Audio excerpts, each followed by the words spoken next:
종교가 아닌 다른 이유로 양심적 병역 거부를 인정한 법원의 판결이 나왔습니다.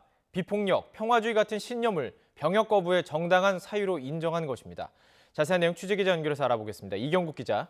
네, 사회부입니다. 양심적 병역 거부와 관련해서 이례적인 법원의 판결이 나왔군요. 네, 그렇습니다. 지난해 11월입니다. 종교적 양심적 신념 등에 따라 병역을 거부하는 건 정당한 사유에 해당한다는 대법원의 판결이 있었습니다. 이후에 무죄 판결도 잇따랐는데 여호와의 증인 같은 종교적 양심을 근거로 내린 판결이었습니다. 하지만 이번 판결은 조금 달랐습니다. 지난 14일 수원지방법원에서 내린 건데요.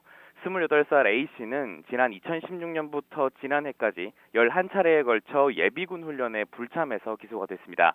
예비군법과 병역법 위반 혐의가 적용됐습니다. A씨는 전쟁을 위한 군사훈련에 참석할 수 없다는 신념에 따른 것이라고 주장했습니다. A씨는 이미 현역으로 군복무를 끝낸 데다 종교적인 이유로 훈련을 거부하는 것도 아니었습니다. 재판부는 A씨의 병역 거부가 양심에 의한 것인지 심리했는데 비폭력 그리고 평화주의 같은 신념을 정당한 사유로 인정했습니다. A씨는 폭력적인 아버지를 둔 가정에서 자라 어려서부터 폭력에 대한 경각심을 가졌고 민간인이 학살당하는 영상 등을 보며 생명을 빼앗는 것이 끔찍한 잘못이라는 신념을 갖게 됐다고 진술했습니다. 성인이 돼서 입대 거부를 결심했지만 주변의 설득으로 결국 군 생활을 시작했고 적에게 총을 쏠 수 없다고 확신한 뒤 회관 관리병으로 자원해 근무했습니다. 또 폭력에 시달리던 후임병이 탈영해 동료 병사들이 처벌받는 일까지 목격하면서 A씨는 양심에 반해 타협하지 않기로 했습니다. 이에 따라 지난 2013년 제대한 이후 예비군 훈련에 모두 참석하지 않았는데 이로 인해 그동안 14번이나 재판을 받은 것으로 드러났습니다.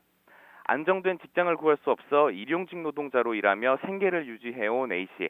유죄로 판단될 경우 훈련을 피할 수 있는 중한 징역형을 선고해달라고 재판부에 요청하기도 했습니다. 이 재판부는 A씨의 진술이 신념이 형성된 과정을 자세히 설명해 양심에 따른 정당한 사유에 해당한다며 결국 무죄를 선고했습니다. 지금까지 사회부에서 전해드렸습니다.